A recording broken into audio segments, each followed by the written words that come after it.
Millionaire's sick son never smiled until the new poor nurse did the impossible. Richard Blackwell was at the brink of despair as he watched his 3-year-old son lie motionless in the bed of the most expensive hospital in New York City. The boy hadn't shown any reaction for months, not even a different blink, and the best doctors in the country had already given up on finding an explanation. It was in that moment of total anguish that the 15th nurse hired that month walked into the room. Jennifer Miller carried only a worn, patched-up backpack, coming straight from Queens to take a job no experienced professional wanted anymore. "Mr. Blackwell?" she asked softly, adjusting the strap of her backpack on her shoulder. Richard barely looked up. Another one who won't last a week, he thought. The others always ran off once they realized Timmy didn't respond to anything. No smiles, no tears, no movement beyond what was necessary to survive. "The rules are simple," he said wearily. "Medication on schedule, medical reports every 2 hours, and most importantly, keep emotional distance. We've had problems with professionals who got too involved." Jennifer nodded silently, but when Richard left the room, she did something none of the others had done. Instead of sitting in the designated nurse's chair, she sat on the floor beside the bed and began making shadow puppets on the white wall. A rabbit, then a dog, then a bird flying. Timmy, who had spent the last 5 months staring at the same spot on the ceiling, turned his head slightly toward the wall. Jennifer's heart raced, but she pretended not to notice. She kept going with the shadows, now telling a simple story about the animals she created on the wall. It was something she'd learned at 12, when she took care of her younger siblings while her mother worked as a cleaner in 3 different houses. "Once upon a time there was a little rabbit who didn't know how to hop," she whispered, moving her fingers slowly. "He stayed still all day, watching the other rabbits play in the field." The boy turned his head a little more, and Jennifer saw something in his eyes that no medical report had mentioned. It wasn't emptiness, it was fear. On the first night, she discovered by chance that Timmy reacted to certain sounds. When the air conditioning made a louder noise, he squeezed his eyes shut. When someone spoke too loudly in the hallway, his shoulders tensed. She began humming simple childhood melodies, watching as his body gradually relaxed. Mrs. Jenkins, the family housekeeper who had worked in the mansion for 15 years, didn't like what she saw when she came to check on the care. "Miss, what are you doing?" she asked suspiciously. The other nurses followed protocol perfectly. They stayed in the chair, handled the medication, and that was it. "I'm observing his reactions," Jennifer replied, still humming softly. "Reactions? What reactions? That boy doesn't react to anything. The doctors already said it's a hopeless case." But Jennifer had noticed things the doctors in their quick and technical visits couldn't see. How Timmy moved his fingers slightly when she sang certain melodies. How his breathing changed when she sat closer to the bed. How he seemed less rigid when he wasn't completely alone.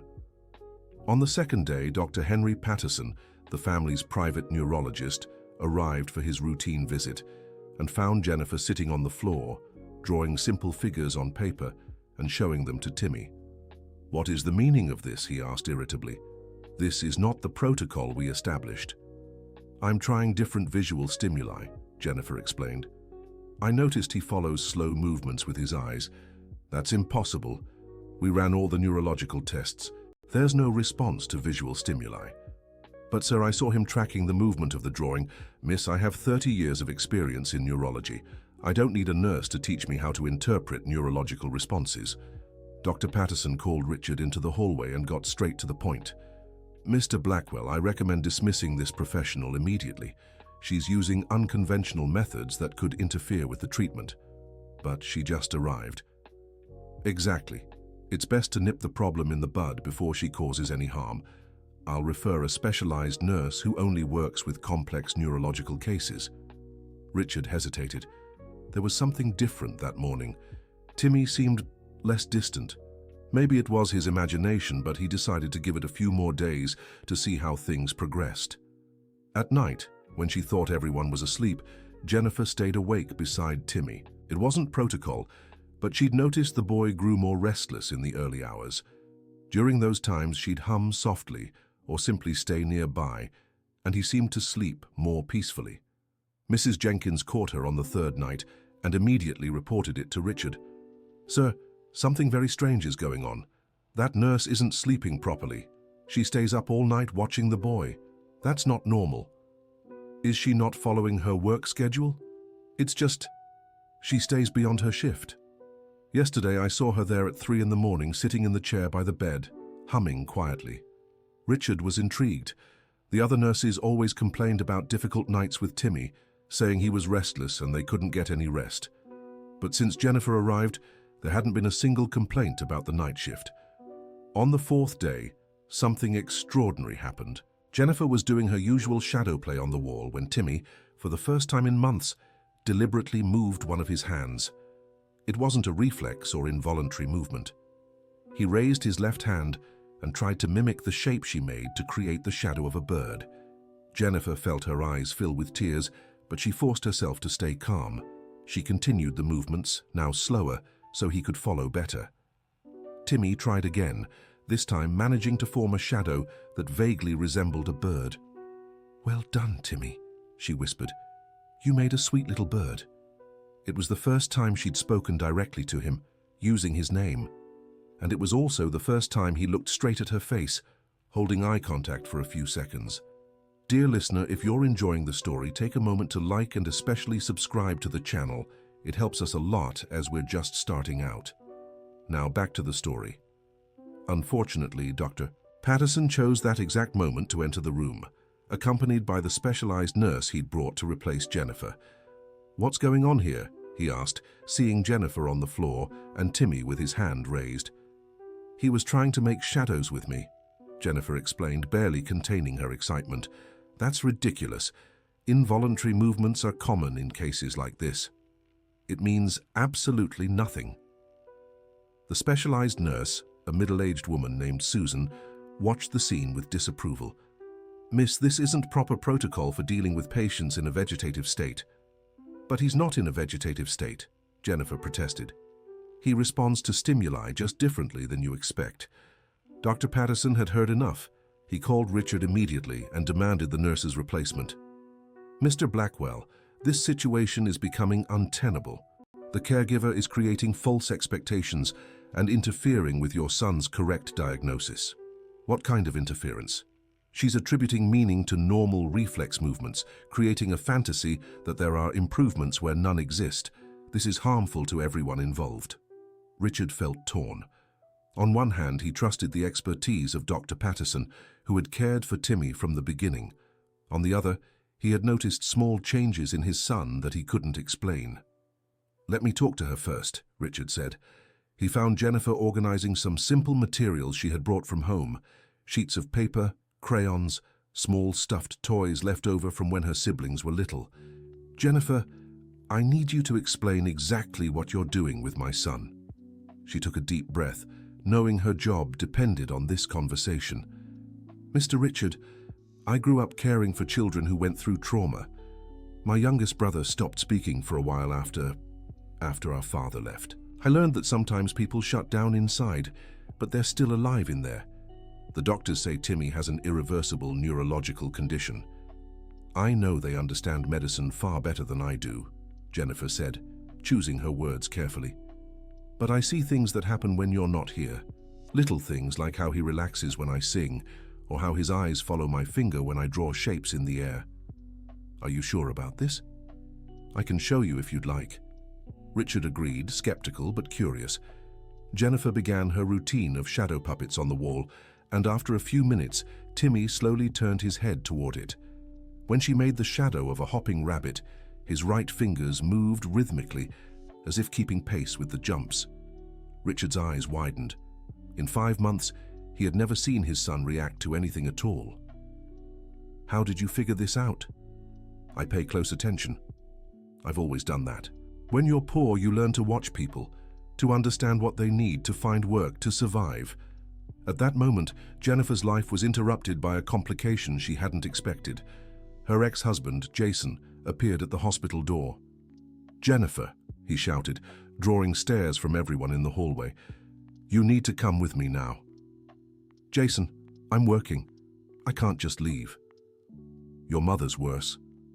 Mother Rose was admitted to City General Hospital, and the doctors say it's serious. Jennifer felt her world collapse. Her mother, Rose Miller, 58, had been diagnosed with diabetes 2 years earlier, but had neglected treatment because she couldn't afford the proper medications. "I have to go," she told Richard, tears in her eyes. "My mother." "Go," he said. "Take care of your family, but come back as soon as you can." Jennifer rushed to City General Hospital, where she found her mother in critical condition. The doctors explained that Rose had slipped into a diabetic coma due to uncontrolled blood sugar. "Will she be okay?" Jennifer asked, clutching her mother's hand. "It depends. We need some expensive tests to assess possible organ damage, and the treatment will require medications that, well, aren't cheap," Jennifer quickly calculated. The salary she earned caring for Timmy was exactly what she needed to cover her mother's treatment. But if she lost the job for leaving mid-shift... Meanwhile, back at the private hospital, Dr. Patterson took advantage of Jennifer's absence to convince Richard to make a permanent replacement. "See? She leaves without notice. That proves she lacks the professionalism needed to care for your son." "But she said her mother wasn't feeling well." "Mr. Blackwell, personal matters shouldn't interfere with medical care. Let me introduce Nurse Susan, with 20 years of experience in complex neurological cases." Susan took over Timmy's care immediately, implementing a strict medication and monitoring protocol. She maintained professional distance, documented everything in detailed reports, and followed every medical instruction to the letter. On the first day without Jennifer, Timmy reverted to his previous state. He wouldn't turn his head, move his hands, and just stared blankly at the ceiling. Susan noted in her report, "Patient maintains stable vegetative state with no significant changes." Richard noticed the difference, but Dr. Patterson explained that the false improvements had been the product of an inexperienced professional's imagination. At City General Hospital, Jennifer spent her days split between caring for her mother and trying to find ways to raise money for the treatment. Jason, who had started seeking her out again, offered a solution she didn't want to accept. "Jennifer, I can get the money for Mother Rose's treatment. My cousin owns a private clinic. He can give us a big discount." "And in exchange for what?" "You come back home with me. We remarry, build a real family." Jennifer had left Jason 2 years earlier after discovering his drinking problem and his tendency to become aggressive when drunk. She didn't want to go back to that life, but her mother needed urgent treatment. "I need to think about it." "There isn't much time to think. The doctor said every day without proper treatment could harm her." While Jennifer wrestled with this dilemma, something troubling was happening to Timmy. Without the unique stimulation he'd received from Jennifer, he was regressing rapidly. He stopped eating properly, became restless at night, and developed a fever that worried the doctors. "It's normal in cases like this," Dr. Patterson explained to Richard. "Patients in a vegetative state are prone to infections and complications. We'll increase the medication." But Richard couldn't shake the difference he'd seen when Jennifer cared for his son. He decided to look for her at City General Hospital. He found her asleep in an uncomfortable chair beside her mother's bed, her fingers intertwined with roses. "Jennifer." She startled awake and stood quickly when she saw Richard. "Mr. Richard, how did you find me?" "I asked at the hospital reception where you used to work. They gave me the address. How's your mother?" "Stable, but..." She hesitated, not wanting to burden him with her personal struggles. "But..." "The treatment she needs is expensive. I'm trying to get the money, but..." Richard looked at Rose Miller sleeping in the public hospital bed. Even in sickness, the delicate resemblance to Jennifer was clear. "Jennifer, I need to be honest with you. Timmy's gotten worse since you left." "Worse how?" "He's gone back to how he was before. He's not eating properly, he's had fevers. The doctor says it's normal, but I know it's no coincidence." Jennifer's heart ached. She had formed a bond with that boy she couldn't explain. "I'd like to come back, Mr. Richard, but I can't leave my mother alone right now." "What if I took care of your mother's treatment?" "Sir, I can transfer her to a private hospital, give her the best care available. In return, you come back to care for Timmy." Jennifer was torn. It was too generous an offer. It seemed too good to be true. "I don't know if I can accept this." "Why not?" "Because People like you don't do things like this for people like me. There must be a condition I'm not seeing. Richard recognized her suspicion. Jennifer had grown up in a world where generous offers always came with hidden costs. The only condition is that you care for my son the way you were doing before. Nothing more. At that moment, Jason appeared in the hallway carrying a bouquet of cheap flowers. "Jennifer, I brought flowers for Mother Rose," he said, but stopped when he saw Richard. "Who's this?"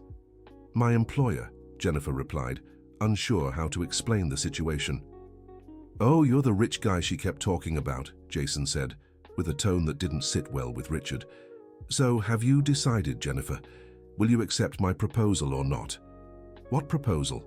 Richard asked. Jennifer felt embarrassed, but Jason answered for her. "She's going to marry me again. I'll take care of her mother-in-law's treatment, and she'll stop working to stay home like a real wife should." Richard immediately understood the situation and felt anger toward Jason, though he couldn't quite explain why. "Jennifer, can I speak with you privately?" They stepped a few feet away in the hallway. "Do you want to go back to him?" "No," she answered without hesitation. "But he's offering to pay for my mother's treatment, and I have no other options." "Now you do, my offer still stands." "Mr. Richard, why would you do this for me?" He took a moment to respond because the truth was, he didn't fully understand his own motives. "Because in 5 months of suffering, you were the only person who managed to get my son to respond. Because I saw you care for him as if he were your own, and because," he hesitated, "because I believe sometimes life puts the right people in the right place at the right time." Jennifer looked at Jason, who was loudly talking on the phone about medication costs, then at her mother sleeping in the hospital bed, and finally at Richard. "I accept your proposal." Dear listener, if you're enjoying the story, don't forget to like and especially subscribe to the channel. It really helps those of us just starting out. Now continuing. The transfer of Rose Miller to the private hospital was quick and efficient. Jennifer was amazed by the difference in care: a private room, attentive medical staff, tests completed the same day. Dr. Carter, the endocrinologist who took over Rose's case, was optimistic. "Her condition is serious, but with proper treatment, she should recover fully. The important thing is, we caught it in time to prevent permanent damage." When Jennifer returned to Timmy's room, she found a tense situation. Susan was trying to give the boy his medication, but he resisted, clamping his mouth shut. "He hasn't wanted to take his medicine since yesterday," Susan explained, frustrated. "I've tried mixing it with juice, with milk. He spits it all out." Jennifer observed Timmy. He looked thinner, his face pale, his eyes filled with a fear she hadn't seen before. "Can I try?" she asked. Susan reluctantly handed over the medicine. Jennifer sat on the edge of the bed and began humming softly, the same tune she used to calm him. Gradually, Timmy's shoulders relaxed. "Hi, Timmy," she said gently. "I'm back. I missed you." For the first time in 3 days, the boy moved his eyes to look directly at her. "You weren't okay without me, were you? I wasn't okay without you either." She offered the medicine naturally, without rushing. Timmy opened his mouth and took all his medication without resistance. Susan gaped. "How did you do that?" "I didn't do anything special, I just talked to him. But the other professionals say he doesn't understand anything. I think he understands much more than we realize." Dr. Patterson was far from pleased when he learned Jennifer had returned. He immediately sought out Richard. "Mr. Blackwell, I need to make it clear that I cannot take responsibility for your son's treatment if unconventional methods continue to be applied." "What kind of responsibility were you taking until now?"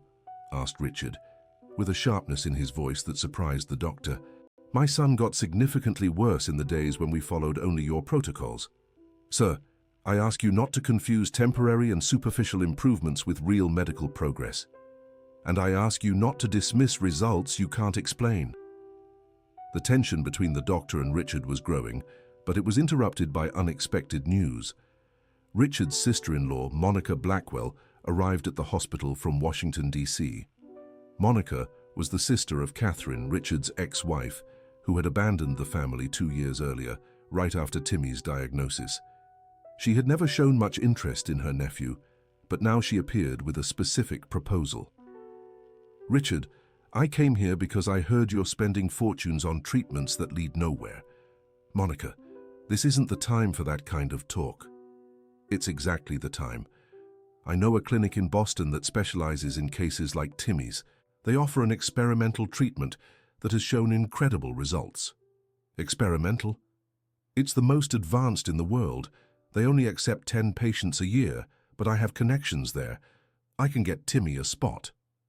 Richard was intrigued, but Jennifer, who was organizing Timmy's toys, grew worried. A trip to the United States would mean being separated from him again. "How long would the treatment last?" asked Richard. "At least 6 months, maybe a year. It depends on his progress." "And could I go with him?" "Of course. You and a specialized nurse the clinic assigns. They have very strict protocols, so it's better to bring someone already familiar with their methods." Jennifer's heart tightened. Monica was clearly leaving her out of the equation. "What do you think, Jennifer?" asked Richard. "I think you should do what you believe is best for Timmy." "That's not what I asked. What do you think about his condition now?" "He's improving. Slowly. But he is. Today he looked at me when I came back. Yesterday he tried making hand shadows again." Monica laughed, her disdain barely hidden. "Richard, you can't base major medical decisions on the hunches of an unqualified nurse."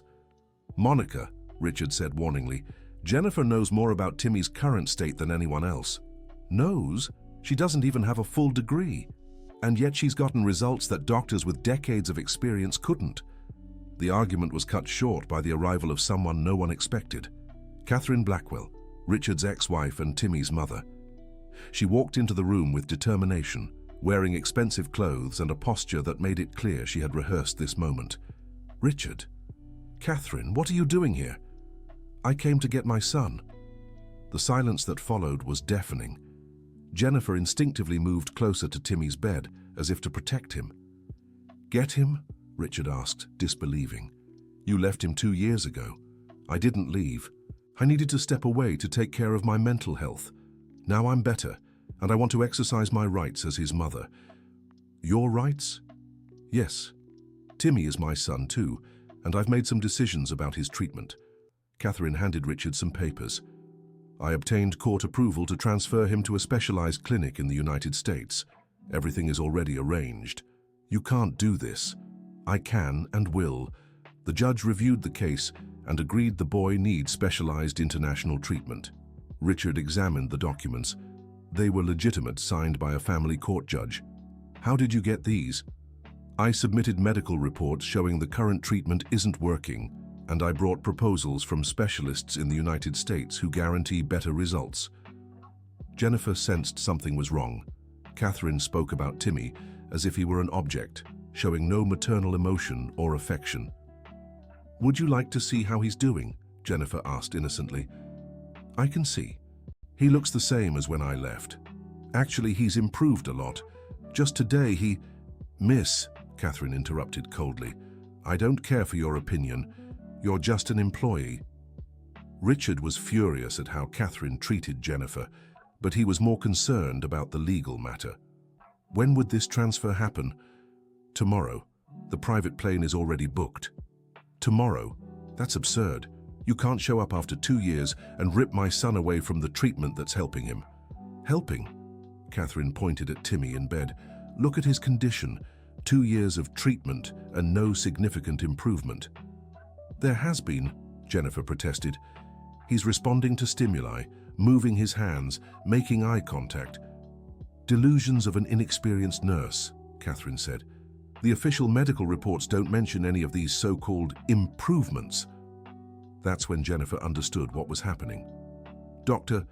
Patterson had deliberately left out Timmy's progress in the reports, and those same reports had been used by Catherine to get the court order. "Dr. Patterson," she said, "you didn't include Timmy's reactions in the reports." "Because they aren't clinically significant," he replied. "Reflex movements and coincidences don't constitute neurological improvement." "But I can show you right now," Jennifer insisted. "Not necessary," Catherine said. "The decision's already made." Richard knew he had to act fast. If Catherine took Timmy to the United States, He'd lose not only his son, but also any chance to continue the treatment that was working. "I'll challenge this court order." "Try," Catherine said confidently, "but in the meantime, my son will get the best care in the world." That night, Jennifer stayed by Timmy's side, knowing it might be the last time. She hummed his favorite tunes and made shadow puppets on the wall, memorizing every little reaction. "Timmy," she whispered, "I don't know if I'll get to stay with you, but I want you to know you're special. You're not sick like they say. You just need time and love to open up again." The boy turned his head toward her, and for the first time, Jennifer was sure he understood perfectly. Richard spent the night on the phone with lawyers trying to stop the transfer, but Catherine's documents were airtight, and overturning a court order would take time he didn't have. The next morning, the air ambulance team arrived for Timmy. Catherine oversaw every detail like a business transaction. "Jennifer," Richard called as the paramedics prepped Timmy, "I need you to do something. Anything. Show everyone here, right now, the reactions only you can get from Timmy." "Mr. Blackwell, the child is being prepped for transport," the lead paramedic objected. "We can't interrupt the procedure." 2 minutes, Richard insisted. "He's my son. I have the right to say goodbye." Jennifer approached Timmy, who lay on the stretcher, confused and scared by all the commotion. "Hi, Timmy," she said softly. "It's okay. I'm here." Immediately, the boy turned his head toward her voice.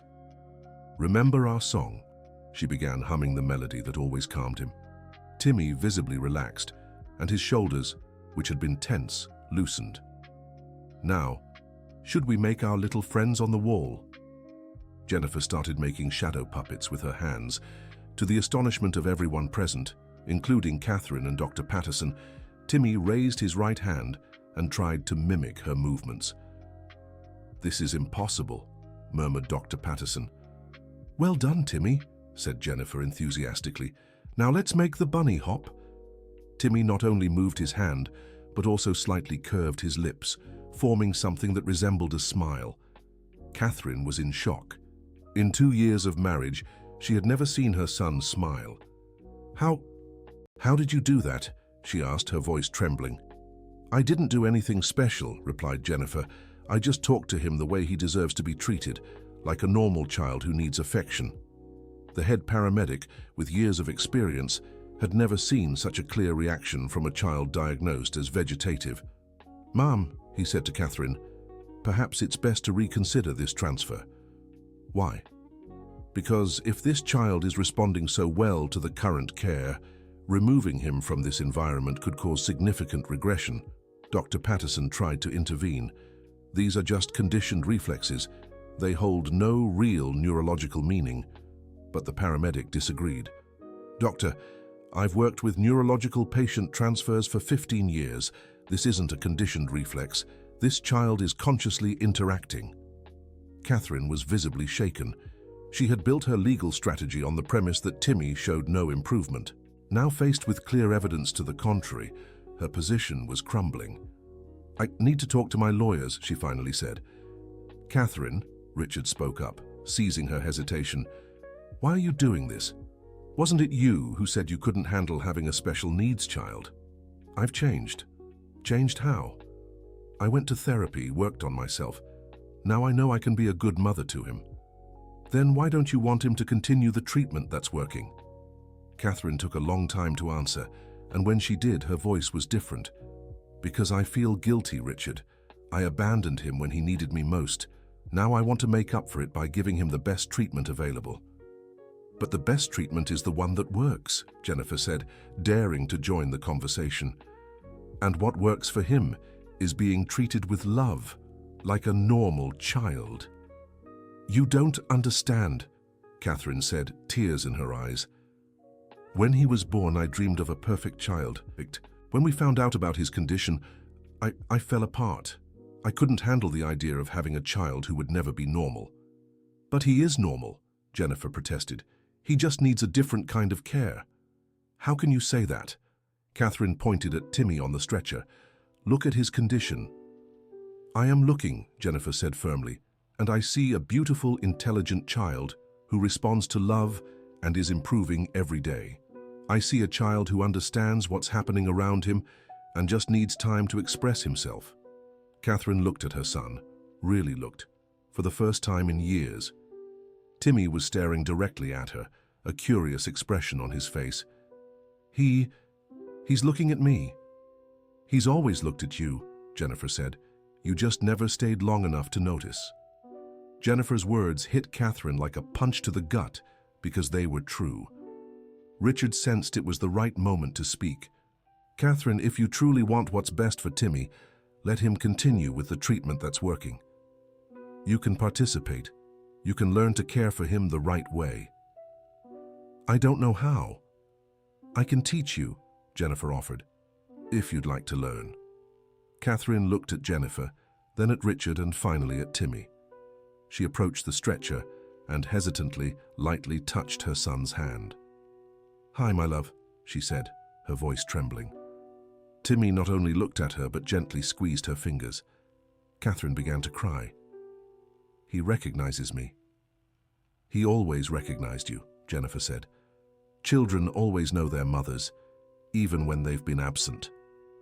Dr. Patterson, seeing the situation slipping from his control, tried one last intervention.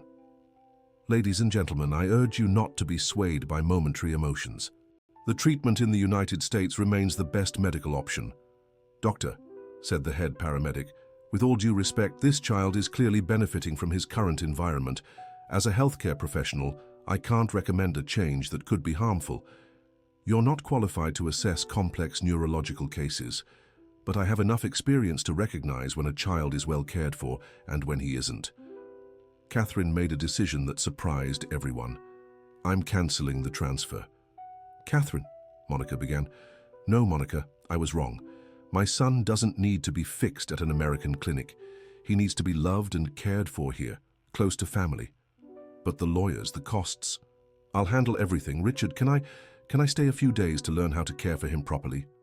Richard looked at Jennifer, who nodded discreetly. "You can stay as long as you need." Dear listener, if you're enjoying the story, don't forget to like and especially subscribe to the channel. It helps us a lot as we're just starting out. Now, continuing. The days that followed were intense learning for Catherine. Jennifer, with endless patience, taught her the simple techniques that worked with Timmy. "The secret is not to rush," Jennifer explained, while showing her how to make shadows on the wall. "He needs to feel safe to open up." "How did you figure this out?" "Trial and error, and a lot of observation. When you grow up without resources, you learn to watch people, to understand their needs without them saying a word." Catherine was learning not just how to care for her son, but also to understand her own relationship with motherhood. "Jennifer, can I ask you a personal question?" "Of course." "Do you have children?" Jennifer hesitated before answering. "I did. I lost a baby 3 years ago. That's maybe why I understand Timmy so well. I know how precious it is to have a child to care for." "I'm sorry, I didn't know." "No need to apologize. It was hard, but it taught me to cherish every moment with a child. That's why I'm so invested in caring for him." Catherine began to understand why Jennifer had achieved such extraordinary results. It wasn't just technique or experience. It was genuine love and total dedication. Would you like to keep caring for him, even with me here?" "If you'll allow me, I'd love to, but I understand if you'd rather care for him alone." "No, I want you to stay. I still have so much to learn." During Catherine's second week at the hospital, something unexpected happened. Timmy had an even more significant reaction. While Jennifer made shadows on the wall and Catherine held his hand, he not only imitated the movements, but also made a sound. It wasn't a clear word, but it was the first intentional vocal sound he'd made in over 2 years. "He tried to speak," Catherine exclaimed, emotional. "He did," Jennifer confirmed. "Timmy, do you want to try again?" The boy looked at the two women and repeated the sound, this time a little clearer. "Mom," Catherine whispered. "He's trying to say Mom." Dr. Patterson, who had witnessed the scene, could no longer deny the evidence of significant improvement. "This is truly extraordinary," he admitted reluctantly. "Extraordinary?" asked Richard, who had just entered the room. or simply the result of treating my son the way he deserves to be treated? Mr. Blackwell, I acknowledge that I underestimated some aspects of more compassionate care. Some aspects. Jennifer couldn't hold back. Doctor, you spent months saying he was in a vegetative state, when all he really needed was attention and affection. Miss, No, Richard interrupted. Jennifer is right. You wrote reports that almost took my son away from the only treatment that was working. Dr. Patterson realized his position was untenable. The results Jennifer achieved challenged not just his diagnoses, but his entire medical approach. Perhaps it's best if I withdraw from the case, he finally said. Perhaps it really is for the best, Richard agreed. With Dr. Patterson's departure, the family found a new doctor, Dr. Paul Henry Smith, a pediatric neurologist with a more open approach to alternative treatments. From what I've observed, Dr. Paul said after examining Timmy, this boy doesn't have severe neurological damage. He seems to have developed a form of emotional isolation in response to some trauma. Trauma? Asked Catherine. It could have been maternal abandonment or even the way he was medically treated. Children are very sensitive to their emotional environment. So he'll recover completely? Richard asked. With proper care, which he's already receiving, I believe so. It may take time, but the signs are very encouraging. This new medical perspective brought renewed hope to everyone, but also revealed a new tension. Monica, who had orchestrated the entire plan to take Timmy to the United States, wasn't happy with how things had turned out. Richard, she said in a private conversation, you're making a mistake by trusting that nurse so much. Why? Think about it. She came out of nowhere, achieved results no doctor could, and now she's practically controlling your son's treatment. Don't you find that suspicious? Suspicious? Monica, the results speak for themselves. But do you really know this woman? Do you know her past? What she might be hiding? Monica's words planted a seed of doubt in Richard's mind, and he decided to dig deeper into Jennifer's past. He discreetly hired a private investigator, requesting full details about Jennifer Miller's life. What he discovered surprised him. Jennifer had lied about some aspects of her life. She had indeed lost a child, but not 3 years ago, as she'd claimed. It had only been 8 months. Moreover, she had briefly worked at a children's psychiatric clinic, an experience she hadn't mentioned in her resume. Even more intriguing, the child she'd lost had died under circumstances similar to Timmy's, a child who had stopped responding after emotional trauma. Richard was confused. On one hand, this explained why Jennifer had such intuition for handling Timmy. On the other, it raised questions about her true motives. He decided to confront her directly. Jennifer, I need you to be completely honest with me about your past. What do you want to know? About your son, about how he passed, about your experience at the psychiatric clinic. Jennifer paled. She knew this moment would come eventually. You had me investigated? Yes, and I found some things you didn't tell me. I can explain. Then explain. Jennifer took a deep breath and decided to tell the whole truth. My son's name was Gabriel. He was 2 years old when Jason hit him during an argument. Gabriel wasn't physically hurt, but he stopped speaking, smiling, or reacting to anything. Just like Timmy. Exactly like Timmy. I took him to several doctors, and they all said it was psychological trauma, and that he'd recover with time. But I didn't know how to help. And the psychiatric clinic? I got a job there to learn child treatment techniques. I wanted to understand how to help my son. That's where I learned about shadows, music, and visual stimuli. And did it work? Tears began streaming down Jennifer's face. It was working. Gabriel started reacting again, smiling again. But one night, he had a respiratory crisis, pneumonia. His body was so weakened by the trauma that he didn't make it. That's why you didn't tell me about him, because he didn't survive. I was afraid you'd think I was unlucky, that I brought bad luck. But when I saw Timmy in that state, it felt like a second chance, like I could save him this time. Richard felt torn. Jennifer's story was heartbreaking and explained her extraordinary dedication, but it also revealed she was emotionally involved in a way that might not be professional. Jennifer, do you see Timmy as your son? I care for him as if he were. But I know he's not mine. I know one day you won't need me anymore. And how will you handle that? I don't know. But as long as you need me, I'll take care of him the best I can. Jennifer's honesty moved Richard, but he had to think about what was best for Timmy in the long run. That night he talked to Catherine about the situation. "What do you think?" he asked. "I think she truly loves our son, and that's not necessarily a bad thing. But it could be a problem when he fully recovers and no longer needs special care. Richard, look how much he's improved. In 2 weeks with her, he's made more progress than in 2 years of conventional treatment. If the price for that is having someone who loves him care for him, I'll pay it. Even knowing it might be painful for her later? Let her decide that. We're all adults here." The conversation was interrupted by screams from Timmy's room. They rushed in and found Jennifer holding the boy in her arms as he cried desperately. "What happened?" asked Catherine. "He had a nightmare," Jennifer explained. "He woke up scared and started crying. But look." She pointed to something extraordinary. Timmy was crying, but he was also clinging to her, actively seeking comfort. "He's expressing emotion normally," Richard murmured, amazed. "And he's seeking comfort," Catherine added. "That's what normal children do." Dr. Paul, who had been called to check on him, confirmed the significance of the moment. "This is a huge milestone in his development. Children with severe trauma often lose the ability to seek comfort from adults.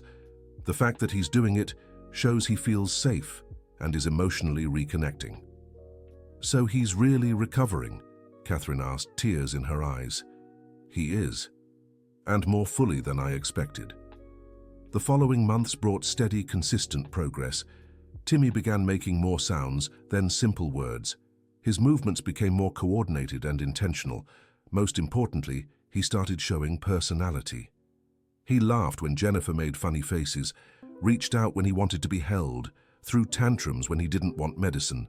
These were the signs of a normal, healthy child developing at his own pace. Catherine, who initially planned to stay only a few days, ended up moving temporarily to New York City to closely follow her son's recovery. "Jennifer," she said one day, "I need to thank you." "For what?" "For teaching me how to be a mother. I thought I knew, but I didn't know anything. You just needed time to learn. Being the mother of a special child is different." "He's not special, is he?" "I mean, not in the way I thought. He is special, but in a good way. He's a sensitive, intelligent child who needed extra care to feel safe in the world." The relationship between Catherine and Jennifer had evolved from distrust to mutual respect, and finally to a genuine friendship. They had found a balance where both could care for Timmy without conflict. But this harmony was threatened when Jason reappeared in Jennifer's life. "Jennifer, I've come to take you home," he said, showing up at the hospital one day. "You've played nurse long enough. Now it's time to go back and be a real wife." "Jason, we've talked about this. I don't want to go back to you." "It's not about what you want. It's about what's right. A married woman stays at home, not taking care of someone else's child. I'm not married to you anymore. We separated. Separation isn't divorce. In the eyes of God, we're still married." The argument was heating up when Richard appeared. "Is there a problem here?" "No problem at all," Jason said aggressively. "I'm just here to take my wife home." "Jennifer, do you want to go with him?" Richard asked. "No." "Then it's settled." "Nothing's settled," Jason snapped. "You can't buy my wife just because you have money." "No one's buying anyone. Jennifer works here because she wants to, and because she's good at what she does. She works here because you're filling her head with all this independence nonsense. A woman doesn't need independence. She needs a husband." "Jason," Jennifer said firmly, "I'm never coming back to you, accept that." "Oh, you'll come back, otherwise I'll tell everyone the truth about you." "What truth?" "That you're using this boy to make up for losing your own son. That you're sick in the head and projecting your problems onto an innocent child." Jason's words cut Jennifer like knives, not because they were true, but because they touched her deepest fears.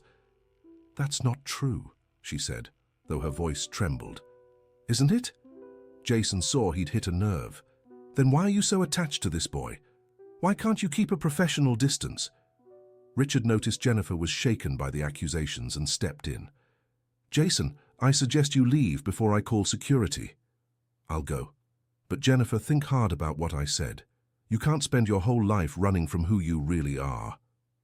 After Jason left, Jennifer was visibly upset.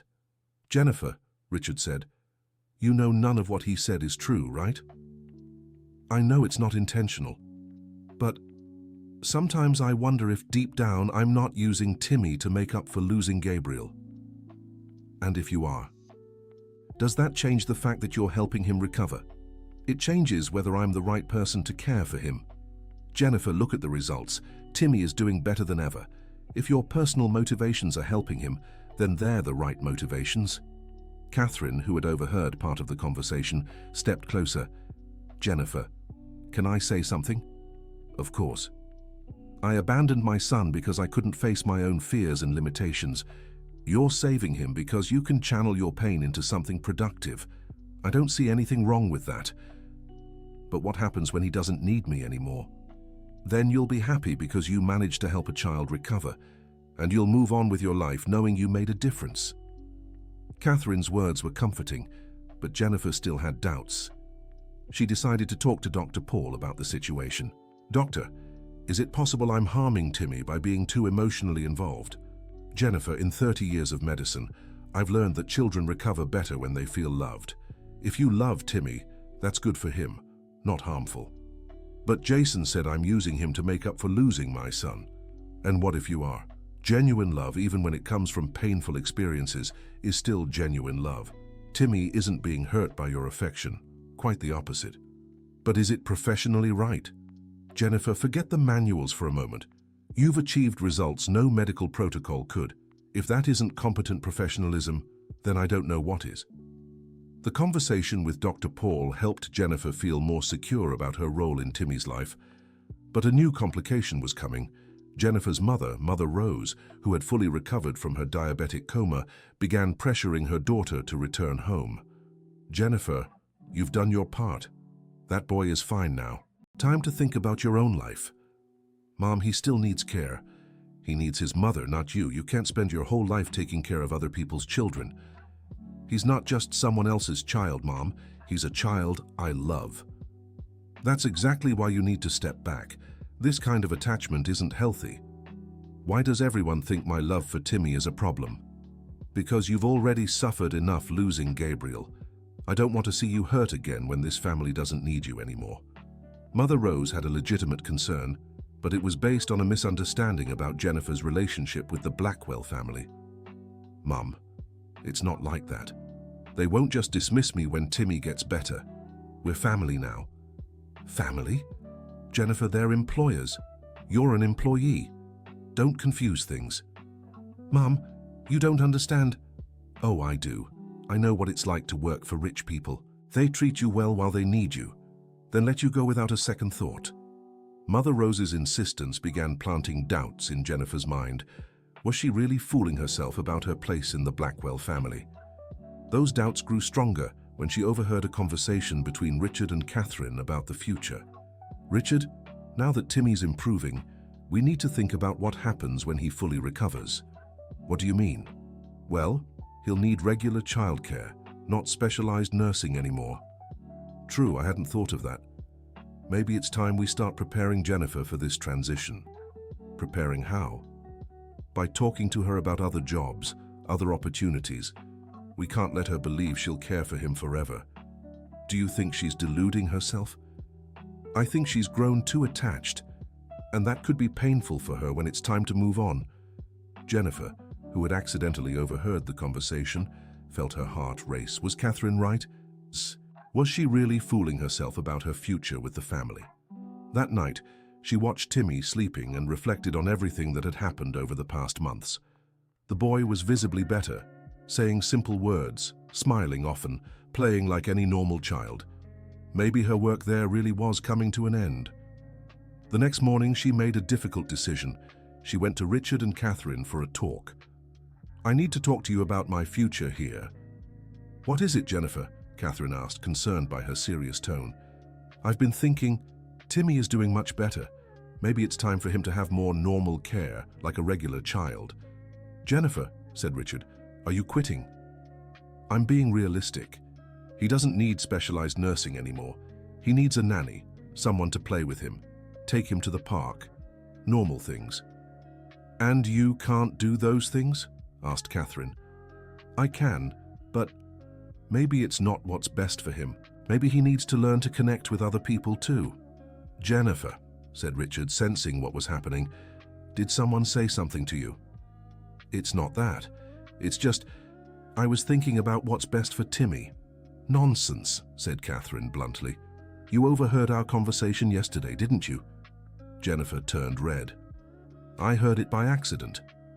And you drew the wrong conclusion, said Catherine. Jennifer, when I talked about preparing you for a transition, I wasn't talking about letting you go. I meant changing your role. Changing how? From nurse to, I don't know, housekeeper, nanny, tutor, something that lets you keep caring for him, but in a way that's right for a healthy child. You want me to stay? Of course we do, said Richard. Jennifer, you're part of the family now. We're not letting you go just because Timmy's better. But my mother said, your mother is worried about you. That's natural. But she doesn't know our family, said Catherine. Jennifer, you saved my son. No amount of money in the world could repay that. And besides, Richard added, Timmy loves you. It would be cruel to separate you now. Jennifer felt immense relief, but still had one concern. What if one day you don't need me anymore? What if Timmy grows up and wants independence? Then you'll always be welcome in our home, said Catherine, as family, not as an employee. This conversation finally gave Jennifer peace about her place in Timmy's life. But one last twist was coming. 2 weeks later, during playtime, something extraordinary happened. Timmy didn't just say a clear word, he spoke a full sentence. Jenny, stay with me, he said, holding Jennifer's hand. They were his first full words, and they were directed straight at her. Catherine and Richard, who were there, were moved to tears. He said a whole sentence, whispered Catherine. And he said exactly what we all feel, added Richard. Dr. Paul, when he heard what happened, officially declared that Timmy had fully recovered from his emotional trauma. He can now be considered a neurologically normal child, the doctor said.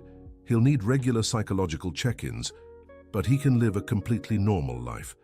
The news spread quickly among the family's acquaintances. Dr. Patterson, when he found out, sought Richard for a talk. Mr. Blackwell, I want to apologize for my mistaken diagnosis. Doctor, what matters is that my son is well. Yes, but I want to understand how this was possible. How did a nurse with no specialization achieve results that I, with all my experience, couldn't?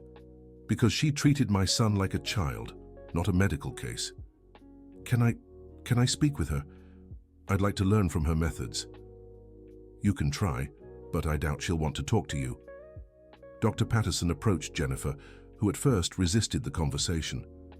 Doctor, you spent months telling me I was wrong. And I was wrong. Jennifer, your methods defy everything I learned in medicine, but they worked. I want to understand how. There's no secret. I just treated him with love. But there must be specific techniques, protocols you followed. Doctor, do you really want to know what my protocol was? Yes. Sitting on the floor with him, singing songs from my childhood, making shadow puppets on the wall. Talk to him like he was a normal child. Hold him when he needed it. That's all. That's not medical protocol. Exactly. It's human protocol. Dr. Patterson grew thoughtful. Jennifer, have you ever considered studying medicine? Doctor, I didn't even finish high school properly. That can be fixed. With your intuition and the right education, you could help so many other children. I don't know if I'm capable of that. You're more capable than many licensed doctors I know. Dr. Patterson's suggestion planted a seed in Jennifer's mind. Could she really study medicine and help other children like Timmy? She talked about it with Richard and Catherine. If that's what you want, we support you, Richard said. I can cover your tuition. Mr. Richard, I can't accept that. Why not? Because you've already done too much for me. Jennifer, Catherine said, you gave our son back to us. There's no way to repay that properly. Let us at least try. But if I go to school, who will take care of Timmy? He doesn't need special care anymore, Richard reminded her. He needs a normal family, and you'll always be part of this family, whether you study or not. Jennifer decided to accept the offer. She began studying to finish high school and then prepare for medical school entrance exams. In the months that followed, Timmy kept improving. By 4, he was speaking normally, playing like any child his age, and showing a cheerful, loving personality. The bond between all members of this unconventional family also grew stronger. Catherine and Richard reconciled, Jennifer started medical school, and Timmy grew up surrounded by love and care. Mother Rose, who had initially resisted the situation, eventually moved into the Blackwells' home, handling household duties while Jennifer studied. "Never thought my daughter would become a doctor," she said proudly. "Mom, I still have 6 years before I graduate. But you'll get there, and you'll help so many children, just like you helped that boy." Jason made a few attempts to win Jennifer back, but eventually gave up when he realized she had built a whole new life. 3 years later, during a routine checkup with Dr. Paul, Timmy asked a question that surprised everyone. "Doctor, why don't I remember when I was sick?" "That's normal, Timmy. You were very little and went through a hard time. But now you're okay." "Was it Jenny who healed me?" "Jenny helped a lot, yes. When I grow up, I'll help sick kids like she helped me." Catherine and Jennifer exchanged emotional glances. The boy who once seemed lost forever now spoke about helping other children. "You think you could do that?" Jennifer asked. "Of course, you just gotta give them love, right?" "Yeah, Timmy, you just gotta give love." 5 years after Jennifer and Timmy first met, the Blackwell family threw a special celebration. Jennifer had graduated as a pediatric neurologist, and Timmy, now 8, was fully developed and healthy. "Jennifer," Richard announced at the party, "we have something to share." "What is it?" "Catherine and I decided to open a clinic specializing in children with emotional trauma, and we want you to be the medical director." You're sure?" "Jennifer, you revolutionized how we understand childcare. Other kids deserve the same chance Timmy got. And we're naming it the Gabriel Timmy Institute," Catherine added, "in honor of the 2 boys who changed our lives." Jennifer was moved. Gabriel, her son who hadn't survived, would always be remembered through the work she'd do to help other children. "I accept," she said, tears in her eyes. Timmy, who had overheard the conversation, approached. "Jenny, will there be a lot of kids there?" "Yes, there will." "And will you teach them how to make shadows on the wall?" "I'll teach them everything I know." "Can I help?" "Of course you can. You're my recovery specialist." 6 months later, the Gabriel Timmy Institute was up and running. Jennifer applied her compassionate methods to dozens of children, always with Timmy by her side on weekends, helping entertain the younger ones. The results were extraordinary. In no time, the Institute became a national benchmark for treating childhood trauma, always grounded in the fundamental principle Jennifer had discovered. Love and attention heal more than any medical protocol. Years later, when Timmy was 15 and already talking about pursuing a medical career like Jennifer, he asked her a question she would never forget. "Jenny, do you regret anything?" "Why do you ask?" "Because you could have had a normal life, with a husband, your own kids. Instead, you took care of me and all these other children." Jennifer looked at the young man who had become like a son to her, then gazed out the Institute's window, where dozens of children played happily in the yard. "Timmy, every child we help here feels like my own. I have a huge family full of love. How could I regret that?" "But what about Gabriel? Do you still miss him?" "I do. I always will. But I've learned that the pain of loss can turn into strength to help others. Gabriel lives on through every child we save. He'd be proud of you. And I'm proud of you, of the boy you became, the man you're becoming." At that moment, watching Timmy smile, the same smile she had first drawn out of him years ago, Jennifer knew her life had taken the right path. The boy who never smiled had grown into a radiant young man. The poor nurse had become a respected doctor, and a story that began with pain and abandonment had transformed into a family built on unconditional love. On the last day of the year, during the graduation party for another group of children healed at the institute, Jennifer received a surprise. Dr. Patterson, now retired, showed up. "Jennifer, I came to say goodbye. I'm moving to the countryside." "Dr. Patterson, it's so good to see you." "I want to thank you." "Thank me for what?" "For teaching me that medicine isn't just science, it's also humanity. I started volunteering at a daycare, using your methods with underprivileged kids." "Doctor, that's wonderful. Never too late to learn, right?" "Never too late for anything." Dr. Patterson approached Timmy, who was organizing toys for the younger children. "Timmy, remember me?" "I do. You're the doctor who said I'd never get better." "Exactly. And I want to apologize for that." "No need, doctor. Everyone makes mistakes sometimes." "You're right. And thank you for proving me wrong." When Dr. Patterson left, Timmy asked Jennifer, "Jenny, why did he apologize?" "Because he realized he underestimated you." "A lot of people did that, huh?" "They did. But look how you proved them wrong." "I didn't do it alone. You believed in me when no one else did." "Timmy, I always believed because I saw who you really were beneath all the fear." "And who was I?" "A special, smart, loving boy who just needed to feel safe to show his full potential. Just like all these kids here. Just like all these kids here." Timmy looked around the institute at all the children playing and laughing. "Jenny?" "Yes?" "Thank you for never giving up on me. Thank you for letting me be part of your life. You'll always be part of it, forever, forever." When they got home that night, the whole family gathered for the traditional end-of-year dinner. Richard, Catherine, Jennifer, Timmy, and Mother Rose, all around the table, sharing stories from the year that had passed. "Jennifer," Richard said, raising a toast, "thank you for transforming our family. Thank you for welcoming me as family." "You weren't just welcomed," Catherine said. "You've always been family. It just took everyone a while to realize it." Timmy, now a confident and articulate teenager, made his own toast. A toast to Jenny, who taught me that sometimes the right people come into our lives disguised as employees. Everyone laughed, and Jennifer felt her heart swell with gratitude. "And I'll toast to a family that taught me love has no limits or rules."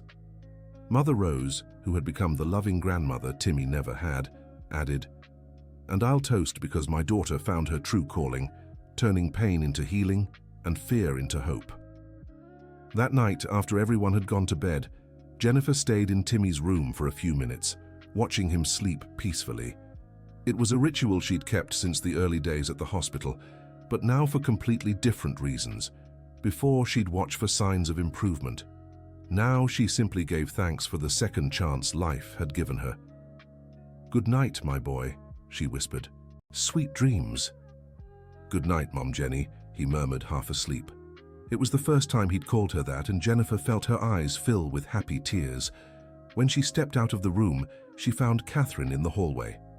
"He called you Mom," Catherine said, smiling. "Did you hear?" "I did, and it was perfect." "Catherine, I don't want you to think I'm trying to take your place." "Jennifer, a child can have two mothers. I gave him life. You gave him his life back. We're a team. Thank you for understanding. Thank you for loving my son." The two women hugged, sealing a friendship born from a shared purpose and grown into something far greater.